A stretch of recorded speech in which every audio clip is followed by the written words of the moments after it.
Good evening, everyone. Good evening, Monisha and Punam. It's a pleasure to be here with both of you. And I'm very excited to hear all about your journey of writing, your journey of publishing, and everything subsequent. And just to set the stage, Indian publishing industry is one of the largest in the world. It's the sixth largest industry in the world, and it's the second largest for English language. However, poetry forms an extremely minuscule part of this. And this discussion is very, very special because both these first-time authors have brought out collections of poetry. And we'll delve into it in depth, but it's also very interesting how Monisha and Punam have kind of consciously made an attempt to make that poetry extremely accessible even to the reader who does not probably think of themselves as poetry readers. So, do we start? Brilliant. So Punam, would you like to tell us your process of writing? Why poetry?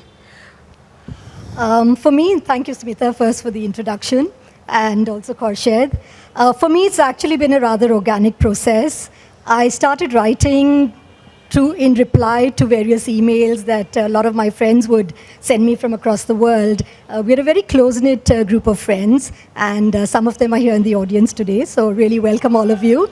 And so we started writing to one another, where we were basically trying to catch up with what had happened in our lives over many, many years that we hadn't been in touch.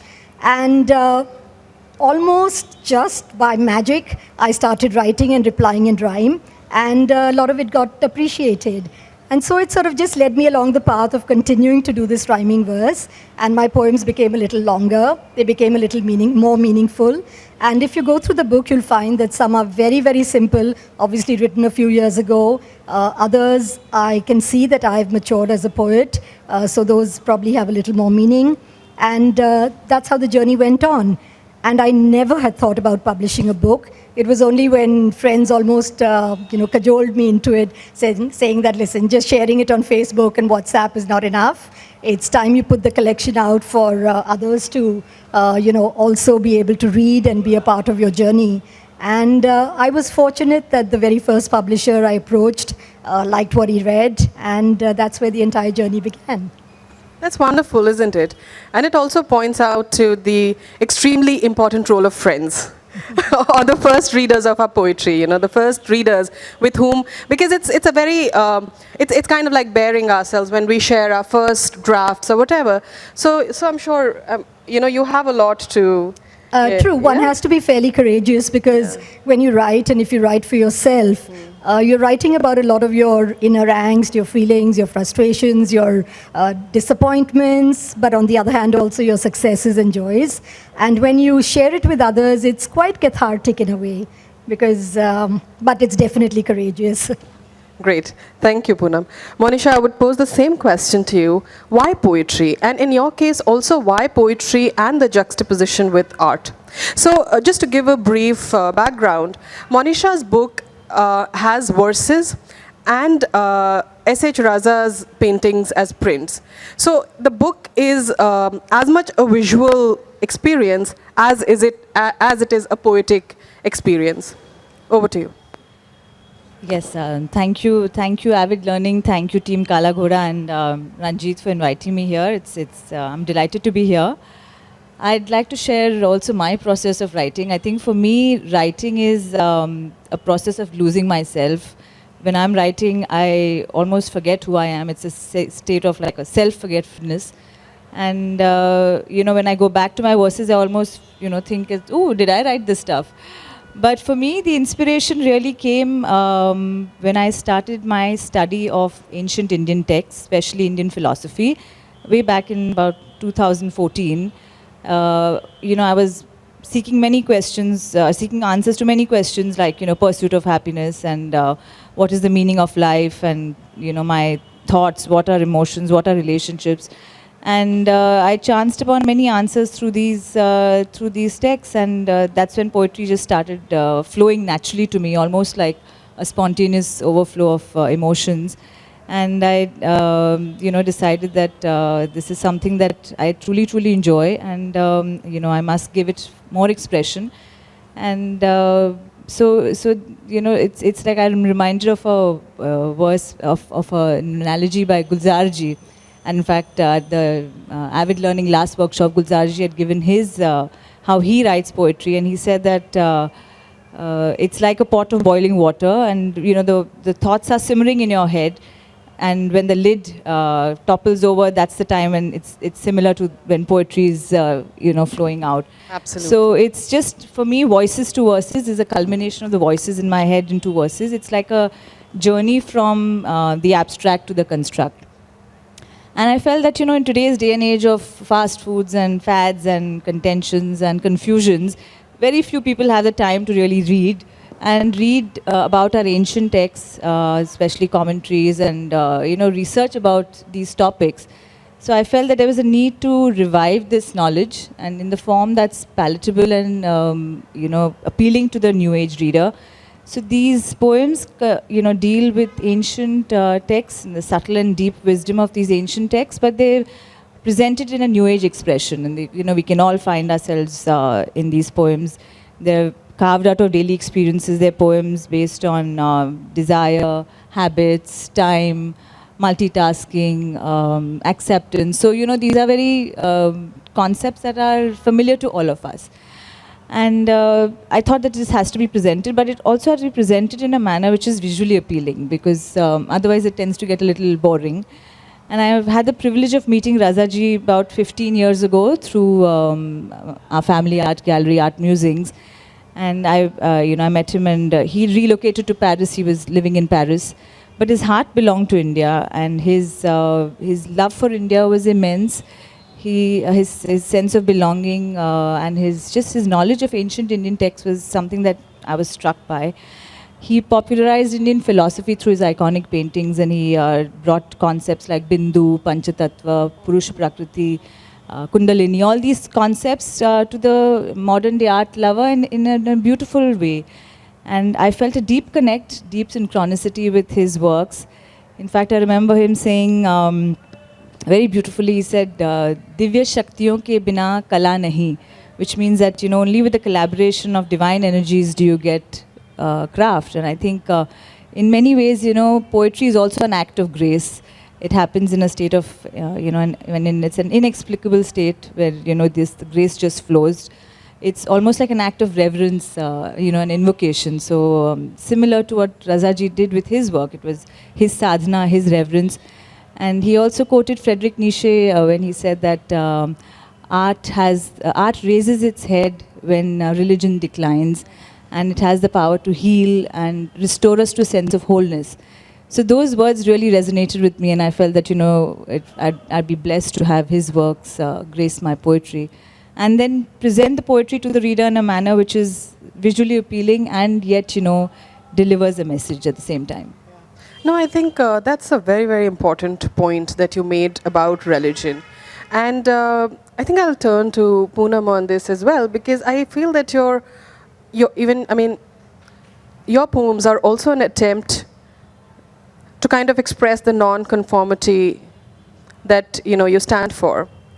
And also I would like you to comment on the illustrations that you have done. Just like Monisha has taken Razaji's paintings, and of course, we see the very beautiful the relationship between Razaji's work with ancient culture, which is exactly what Monisha has worked with in her book, in her study of ancient culture, ancient texts. And she's brought it out in a package in a fashion that is accessible to us today.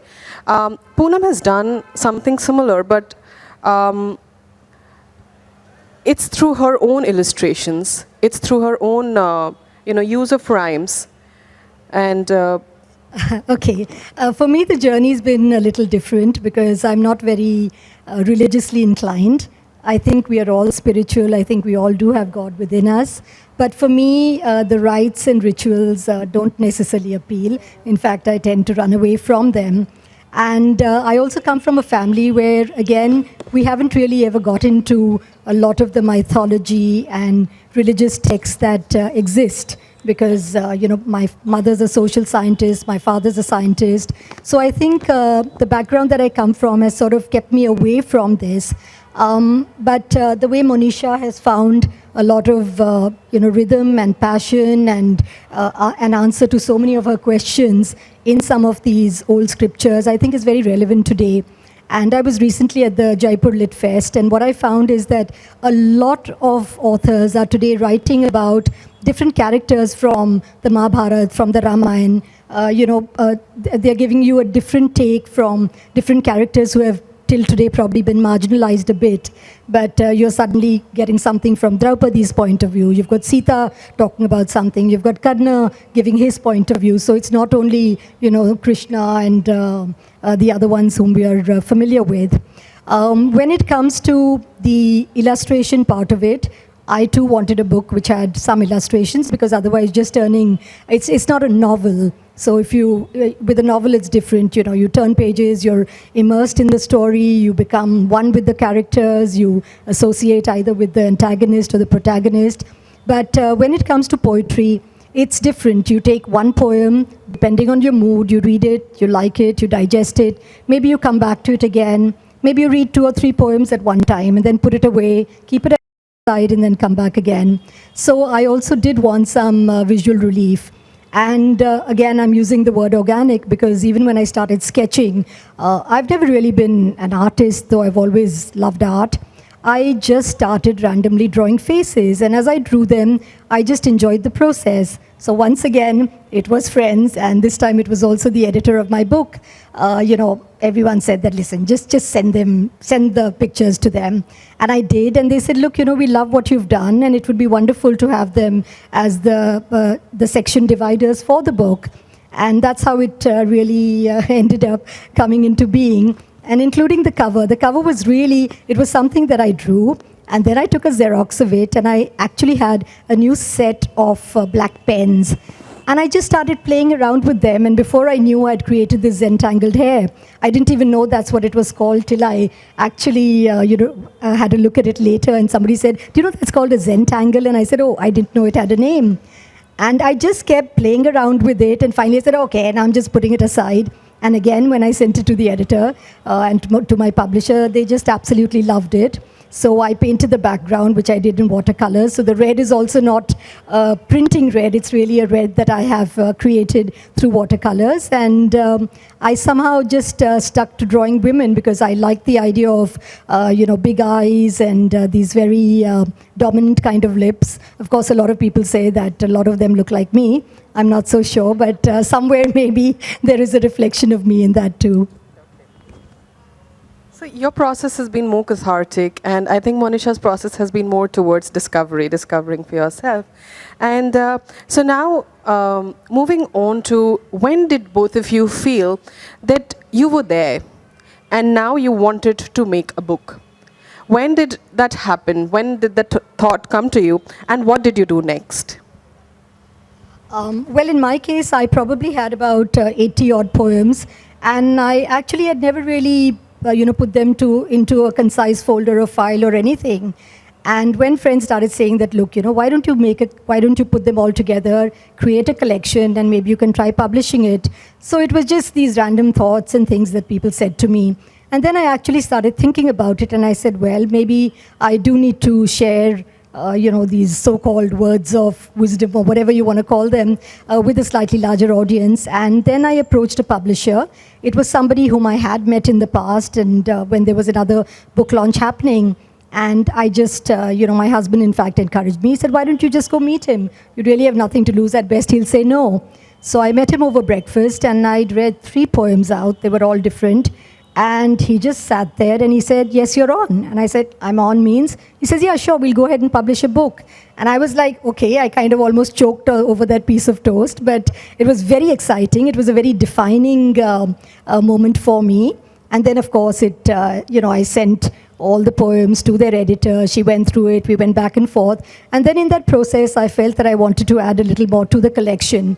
And that's when I sat and wrote maybe about, I had probably 80 poems, and I added another 50 to it, so it's a collection of about 125. And then, as I said, those the visuals followed, and it all sort of fell into place. So I was honestly very, very lucky, and I feel extremely blessed that the very first publisher I approached, said yes to me. So I didn't really have to go through the angst of rejection and going to different publishers and, doing the rounds, so to speak. How was the process of editing? For me, actually, it was wonderful. My editors are Om Books International, and the gentleman who heads it is Ajay Mago. The editor, she's their chief editor. Her name is Deepa Chowdhury. Wonderful lady. Somehow we just connected. So when I went to Delhi, which is where their head office is, I met her, and she gave me her thoughts about my poems, and she said, this is how I feel you could tackle them, and maybe we can try and put them into some kind of order, because they were just random. They were all over the place. Then that took a little bit of doing, because I had to actually sit and segregate them. And there were several poems that fell into various categories. So it became a little difficult at that point, and I had to sort of approach my husband and my daughter and said that, listen, I need to step back for a minute, and maybe you guys can see which category it best fits into. So, I've got categories like love and longing, fear and frustration, dreams and desires, benevolence and beliefs. So there are various poems which I have then been able to categorize. And I think that has been rather nice, because now when you open the book, you can actually, depending upon your mood, your state of mind, love and longing, if that's the kind of, that's what you're feeling or going through, you then read those poems, and you have some kind of empathy and relationship with them. Yeah. No, that is a great story. In fact, it's important to have such stories, so that people don't get disheartened. Usually, one hears the heartbreak that first-time authors go through. And I think we're all grateful to Om Books for being this, the kind of support that you just mentioned, and also to take on a first-time author, which most publishers shy from, So great. Monisha, we are very excited to hear about your journey. Also because that's a slightly different way of publishing books, which is very, very relevant today. And I'll just leave it to you too. So in my case, when I started writing first, and it obviously when you're writing first, you don't think that you're going to publish a book. It just grows into something which then has critical mass, and then you step back and say, okay, I think this is probably worth taking forward. Also, that I think there's a challenge within that you need to first grapple with. That are you ready to be exposed? Are you ready to be vulnerable?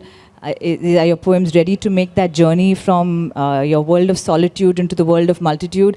So there's a process of grappling with those internal challenges. That should you be publishing this?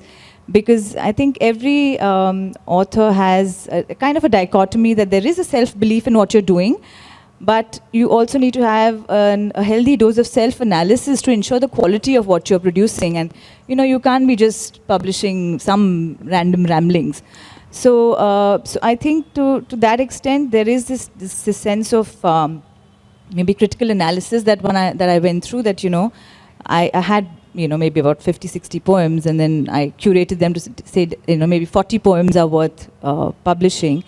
And I felt that, and I asked a few people, should I publish? So they said, first ask yourself, why do you want to publish? What is your motivation? And when I did a little bit of self-introspection, I said that, in the Guru Shishya Parampara, it is said that the rin is the debt that you pay back to your teachers, is in the form of teaching the same knowledge going forward. So, that's how you pay it forward. And the oral tradition of poetry was the best form of carrying it forward, so which is why most of our scriptures are in poetic form. And I felt that, yes, it is my time to also give back as to what I have learned. And it is said that to give of your money is good, to give of your time is even better, but the highest form of giving is the giving of knowledge. And I felt that, okay, that is motivation enough for me to get my poems published. And then I felt that it's such a niche segment. Will any publisher be interested in it? Because nobody wants to take any risk. No publisher wants to take a risk on a niche segment like that.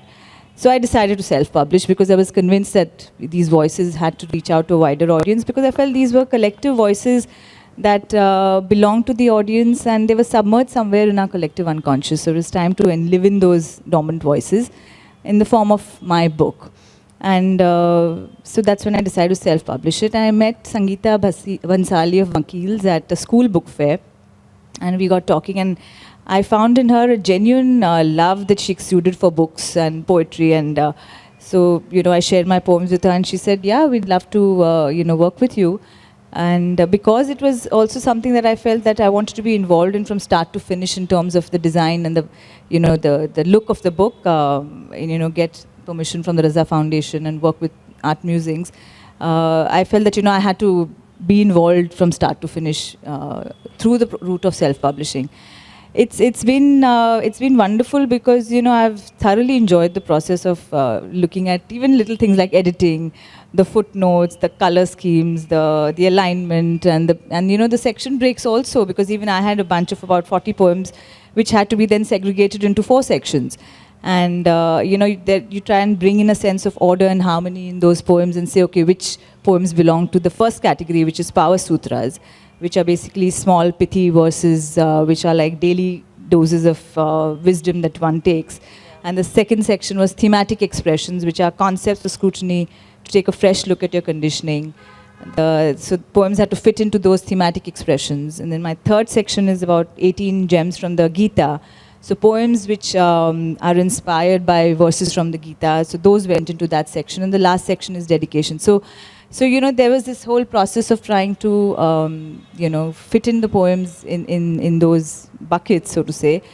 But I must say that, a book is not just about the writer. It's about the whole team that works together with the writer. So I was, blessed to have, Art Musings, Vakils, their whole team has been absolutely fantastic. And they literally handheld me because it's my first time. I had no experience in layouts, designing, cover, none of that. So I think it's something that, and I'm not afraid to ask for help. So I, really leaned on my friends and, went out. And it's wonderful that people actually come out and want to help you, because they realize that, there is something up here and they're willing to help. So, it's great to just reach out to people and ask for help unabashedly. No, absolutely. So here we have 2 writers whose process of writing has been slightly different, whose motivations have been different. Their process of publication has also been different. Monisha went through the traditional route of approaching a regular publisher, and Punam went through the regular route, and Monisha went through the route of self-publishing, which I suspect is also because she needed the book to look a certain way, designed a certain way. And I think today no discussion on publishing can be complete without a discussion of both these. And I think both these types of publishers also bring out differences in all the processes which are subsequent to the book production process.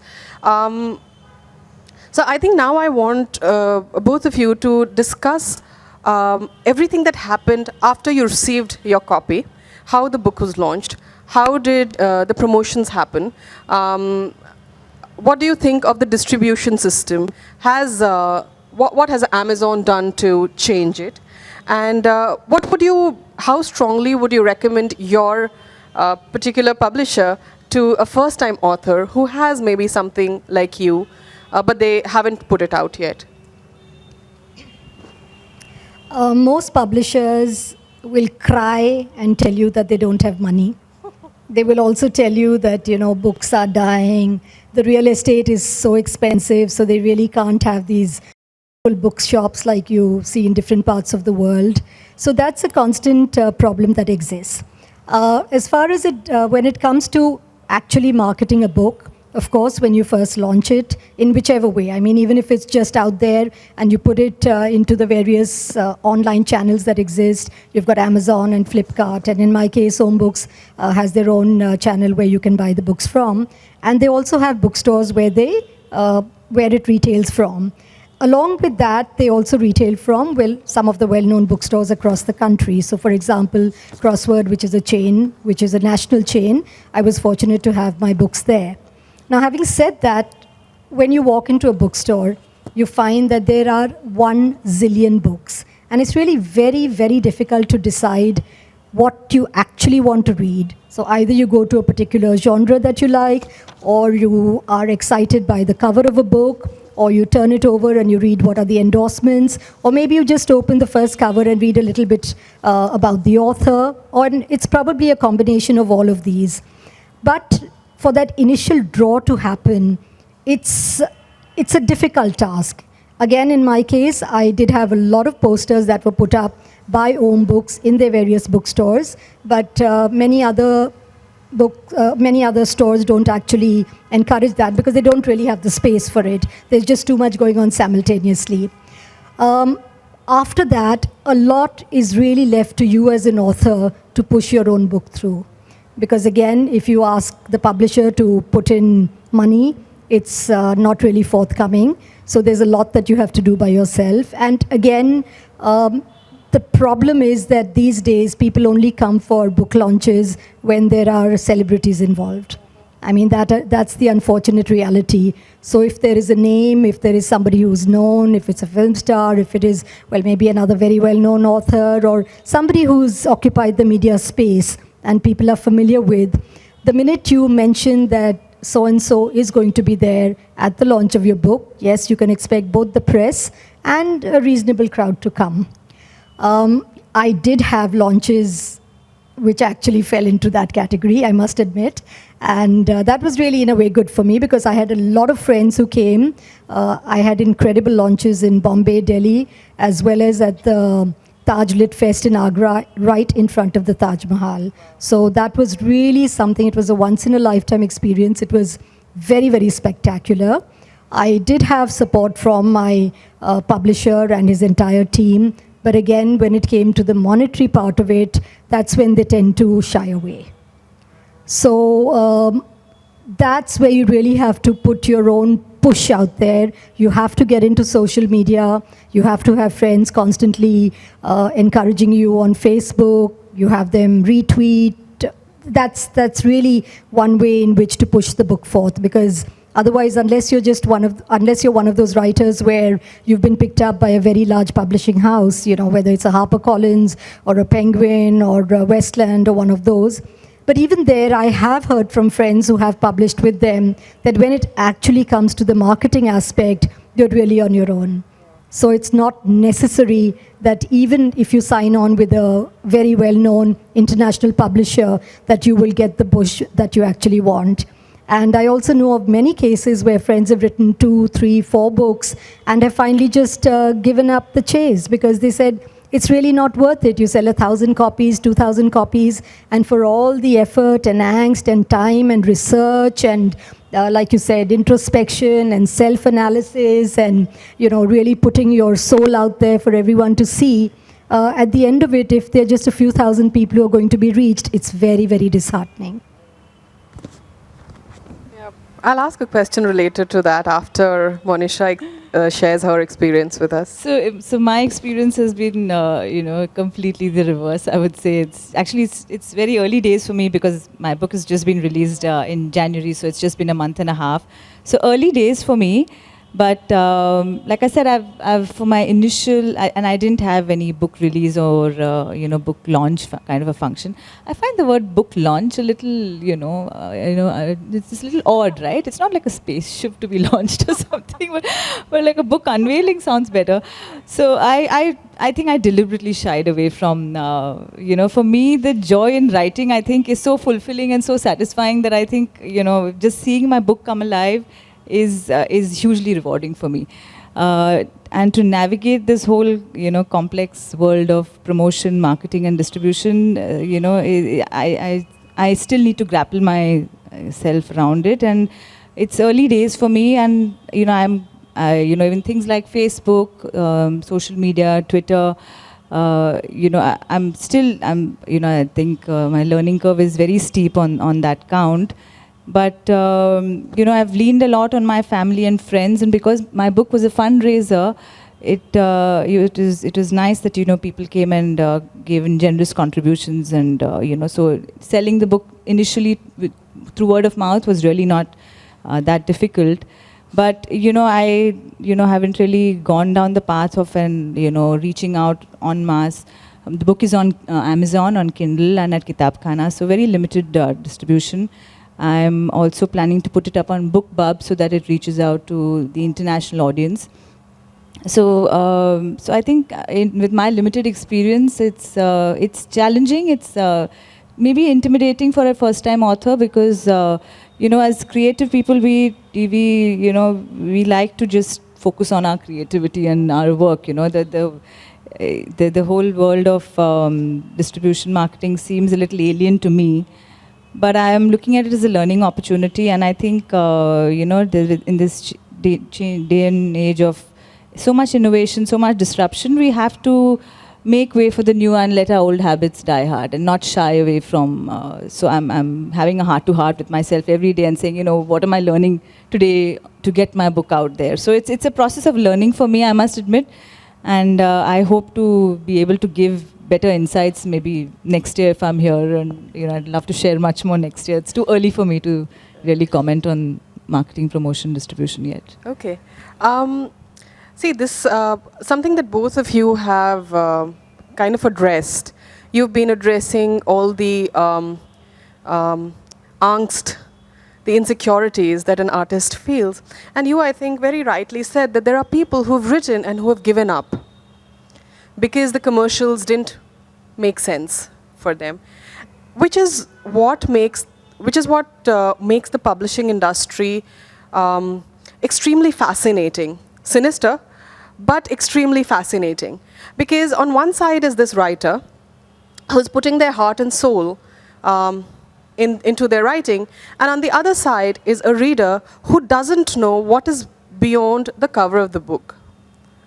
So I've had this discussion with a lot of senior writers, and we all tend to feel that somehow the marketing of publishing needs to be defined better, and it needs to serve the reader. The reader needs to know that if a new book has come out, what is it exactly? Have you felt that gap when the marketing was happening in your book, and when, for example, you said that your book was listed on Amazon and so on? So, how did you manage to communicate to the reader who's not familiar with you or your work about what lies within it? In my case, again, I think it's been the book launches were fairly well publicized. So I had write-ups in many, many different publications. And I also had lots of magazines and various other publications that approached me and, sort of in an interview format. And I answered a lot of their questions like, what makes you write? What's next? What have been your, the trials and tribulations that you have gone through? Who are some of your influences? So on and so forth. And that to me was one way of getting to a larger audience. And again, I believe social media has helped. I still rely a lot on my friends because they've been extremely supportive. Many of them, like I said, every time I put up something which has to do with my book, they've been extremely generous in either reposting it or retweeting it or commenting on it, which has really helped my journey. But if you actually ask me, there's sometimes people come and say, how many copies have you sold? And honestly, I have no idea, because for me, I just wanted, once I was pushed into actually publishing the book, I just sent it out there into the world. And thereafter, whether it's 5 people, 500 people, or 5,000 people who actually buy and read it, that really doesn't matter to me.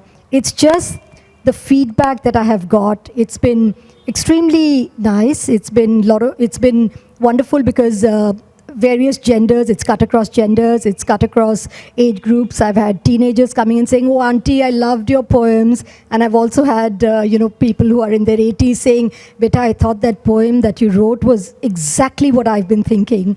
So that has been extremely gratifying. But again, like you rightly said, how a book should be marketed, what publishers need to do, there's definitely a lot of thought that needs to be given to that. And I think publishers should have a forum along with authors where they sit and see how they can make this more accessible to the general public. There are various, well, even the bookstores now who do send you a list of all the new books that are out there every week. So to some extent, that helps. But then again, you have to have signed on with them to even receive mails of that kind. What do you feel, Monisha?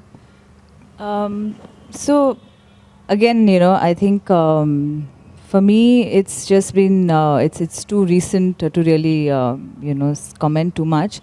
But I think I'm a relentless optimist, and I think the future of books, the future of poetry is going to be much better than before. And I see a certain sense of, like almost a resurgence in interest in poetry. In fact, I have, in my book, I had, in the opening lines of the book, I had said that, I invite you to stumble upon the poet in you just as I stumbled upon the poet in me. And when people read that, I've had people writing back to me in the form of poetry, and they've never written before. So, it's beautiful to see that, a book like that can unleash creative energies in people, who never thought that they could write, or, it's just the dormant potential that's coming out. So I think that reward itself is just so beautiful that, so yeah, like I said, I'm a relentless optimist. I think there's definitely a market for poetry, and we as authors need to also then see, what is the pulse of the reader, what the reader would like, something that'll capture their attention. And then, then maybe work backwards and tailor make our poetry to suit the requirement of the reader, and maybe then you have, then supply will create demand in that sense, that you have a product which is so appealing that people say that yes, this is a compelling buy or a compelling read because there is so much in it. And again, I've had feedback from people who've this gentleman told me that I don't read books, I've not read a book in a very long time, but your book was a compelling read. And I thought, and he said, I've underlined this verse on page 17 and this verse on page 39, and it resonated with me, and he actually reproduced those verses. So it's gratifying and inspiring to hear feedback like that coming from very unexpected quarters. In fact, I think that one of the joys of parenting is reading to your children, and as we grow older, parents don't read to their children. So I had this case of this 35-year-old gentleman who said that his 77-year-old father was reading my poetry over at the dinner table, and it led to a fruitful dinner table conversation. So definitely, I think there is a market, and we just need to tap that market. Maybe create products which are thoughtful, accessible, simple, crisp, and tight, in a way that that appeals to the reader in a quick snapshot, like almost like an elevator pitch. In venture capital parlance, you have something where you have 30 seconds to pitch your idea to an investor. So as a poet, that we have 30 seconds to pitch our poems to the reader. And, like I said, supply should hopefully create demand. Actually, I want to add a little to this. Now, we are three different poets. Very few poets of today, the contemporary poets, who really are able to disseminate the information or the thoughts that they have, or their ideas, emotions, feelings, and get a larger audience to really understand and relate with what they are saying. Again, I want to give an example. I was in Guwahati at the Brahmaputra Lit Fest, and we were three of us on a panel together.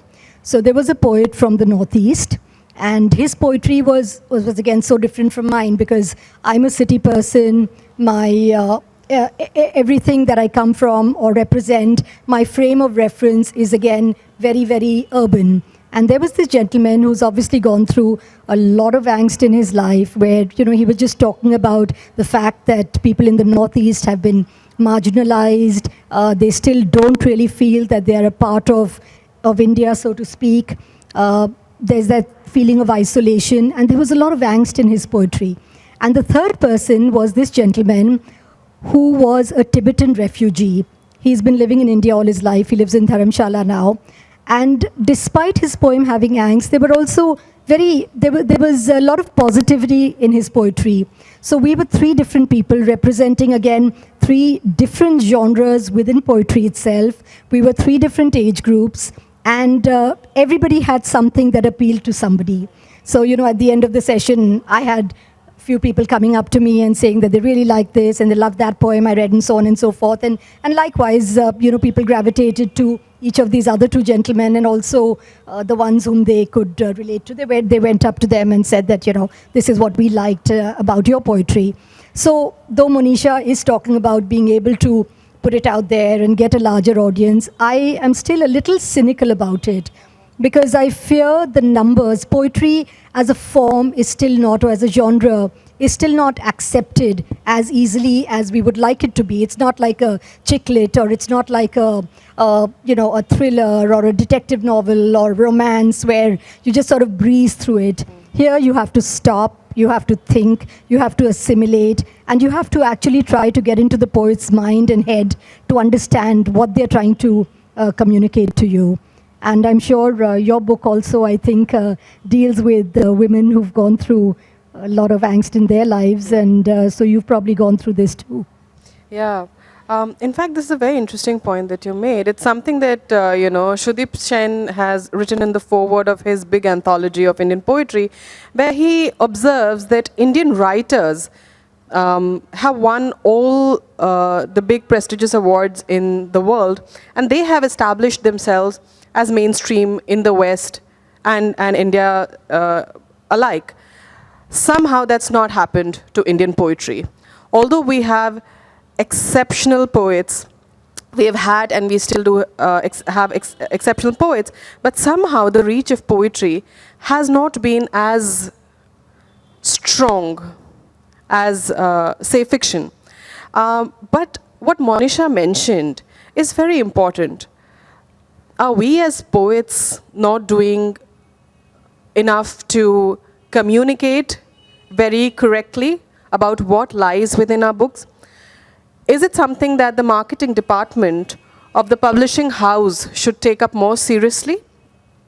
So yes, I think that was a very, very interesting point of view, two different points of view. And I can see both, I see that both of them stand very, very strongly in their own rights. So something for us to think about after this session. And I want both of you to kind of quickly talk to a first-time author who has a manuscript, say who has 80% of their first manuscript and they don't know what to do. I would want you to address that imaginary writer from this forum and tell them what should they do next. Well, the first thing that my publishers told me is that on any given day, they get about 35 to 50 manuscripts. Now, that's a lot of work for someone to go through. So I think the most important thing is that the synopsis or the summary that you make of what your book or your poems or whatever is all about needs to be very, very strong. Because in that short one-pager or two pages, you really have to communicate and sell yourself. Again, like what you just talked about. So it has to happen in a great hurry, because as an editor or as a team of editors sitting in a publishing house, if they have to go through 30, 40, 50 different manuscripts, it's very, very difficult to really, unless of course some are outstanding and totally brilliant, because those sort of stand out for themselves.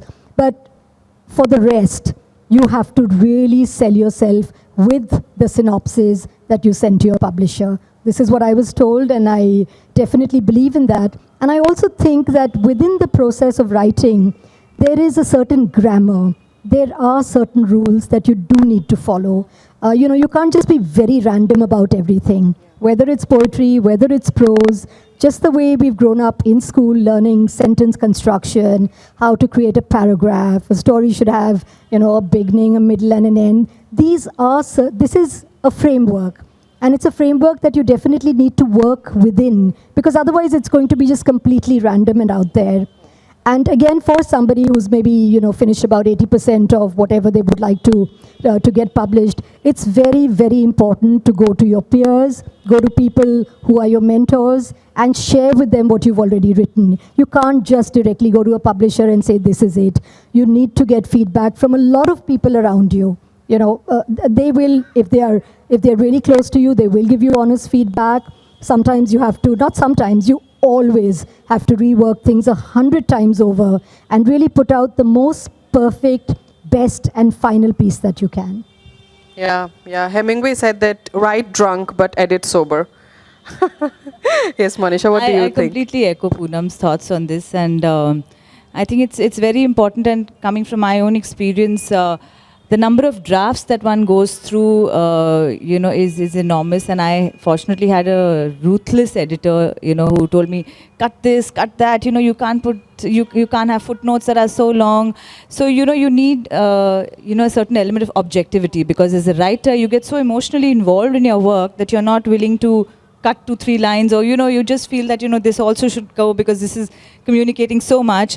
So I think a little bit of emotional maybe distancing is important. You need to step back and say, okay, I've written this, but now I need to step back and say that this needs to go through an independent review, and maybe rework it and bring out a synopsis, like Punam said, that when you're pitching the idea, it has to be brought out in a quick snapshot, without any grammatical errors, without any referencing errors, things like font size, things like your punctuation marks.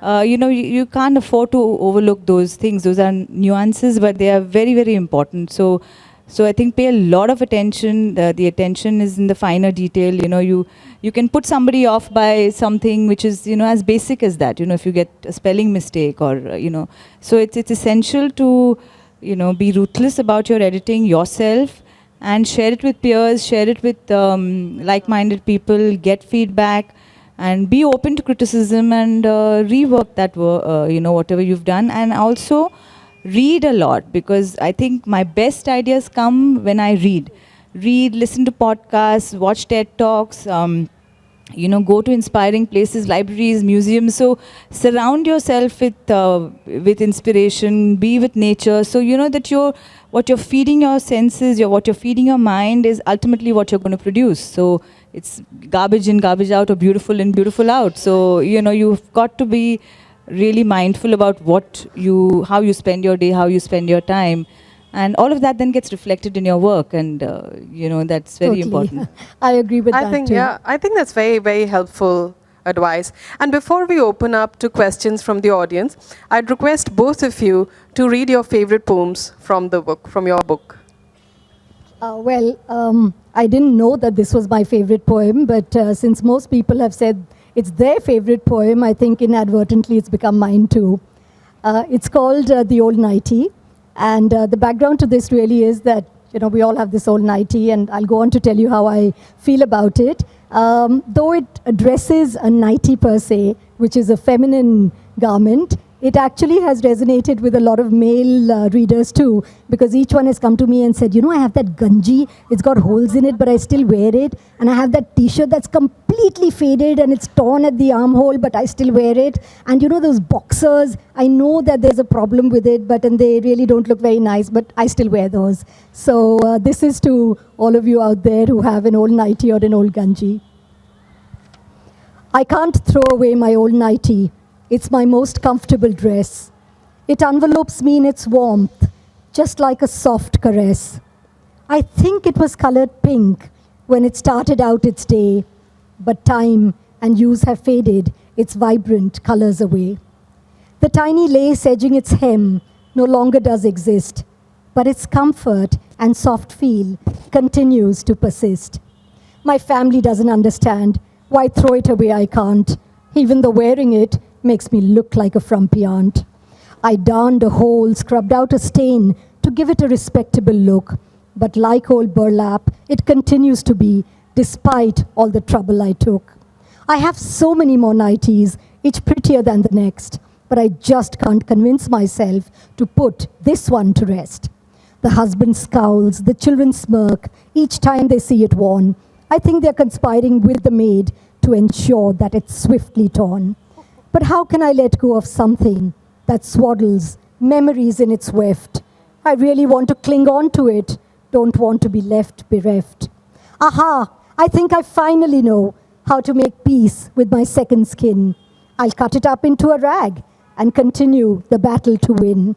So though wear it I can't in its new avatar, I can still hold its dear, using it daily to wipe the dust and to clean everything that's near. That was a very, very sweet poem. And yes, we all do have that old, ugly, comfortable piece of clothing that we don't want to be caught dead in, but we can't get rid of. Mine is a t-shirt called Super Mom, and I refuse to get rid of it. My children are like, Mom, it's been so many years, but I ain't giving up my Super Mom t-shirt. So mine is about acceptance, and there's we tend to so often insist and resist things that happen to us, but I think the wise ones surrender and accept. So this is all about acceptance. Acceptance. A trip cancelled, a deal gone sour, a change of plan at the nth hour. Accept in surrender, so be it. Situation not entirely favorable. Faced with results not desirable. Accept in surrender, it is as it is. An experience of utter denial, enduring the toughest trial. Accept in surrender, be that as it may. People come, people go, friend and foe, joy and woe. Accept in surrender, it's meant to be so. Labeling game of form and name, confused mix-up of ought and is.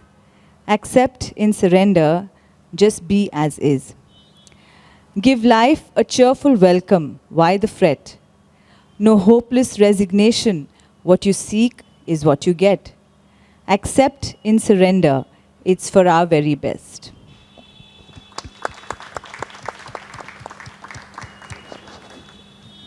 Those are wise words, words to live by. Thank you so much. Can we get a mic circulated? Yes? Please feel free to ask any questions. Yes. Yes, should I read that out? Okay, in fact, there was a dichotomy in my mind whether I should read to do or not to do, whether I should read acceptance. I'm glad you brought it up. I've got it, yeah,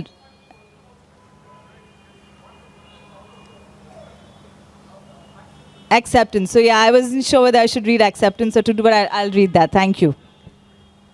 So I have it there. So this is about action. And inaction is not a choice. Yoga is dexterity in action. The kind of action that we perform, the skillfulness with which we perform the action, that is yoga according to the Gita. To do and not to do. To do or not to do, that is not the question. To do and not to do, that is the perfection. Perform the required action no matter what. End the thraldom of action, that is what is sought. To love or not to love, that is not the question. To love and not to be attached, that is devotion. Open your heart to the fullest, come what may. Heal the pain with forgiveness, go out of the way. To be or not to be, that is not the question. To be and not to become, that is the grand vision. Shed the false mask of deception, be as is.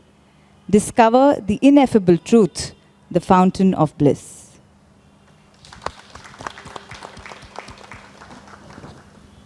Any more questions? I just wanted to add something. It's interesting, Monisha talked about the fact that she now wants to write haikus.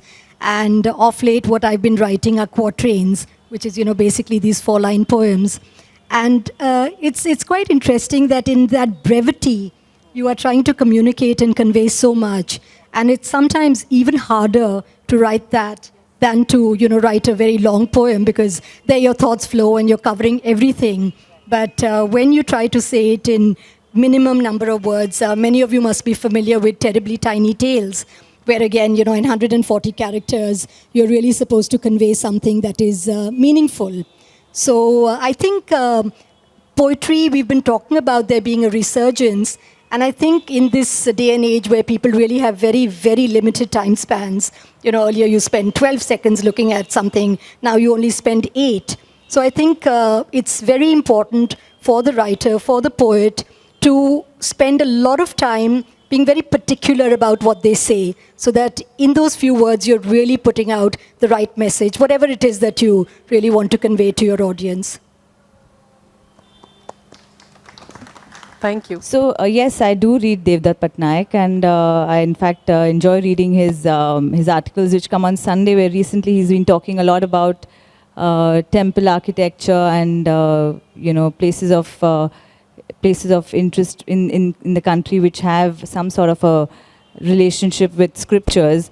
So yes, I do read Devdutt Patnaik, and it's fascinating to read his work because there's so much research that goes into it, and I have great regard for any kind of revival of this rich legacy that we have. Any attempt to protect it, preserve it, nurture it is wonderful, and so it's wonderful that Devdutt is doing the kind of work he's doing.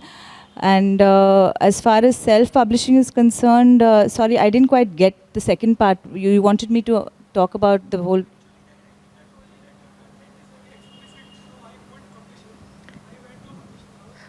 He's asking you about the process of self-publishing. Since we are running out of time, may I request you to take that question off the panel? I can talk to you. Yeah. We've kind of, gone overboard. So, but it was a lovely experience chatting with both of you. Many congratulations on your books. I'm very, very happy that you've written poetry. You've been an amazing audience. Thank you for that. Thank you, Ranjit, Team Kala Ghoda, Team Avid, everybody. It was an utter delight to be here and to talk to both these lovely ladies about their process of writing and publication. Thank you and good night. And thank you, Smita. You were a great moderator. Yes, thank you, Smita. Thank you. It was wonderful.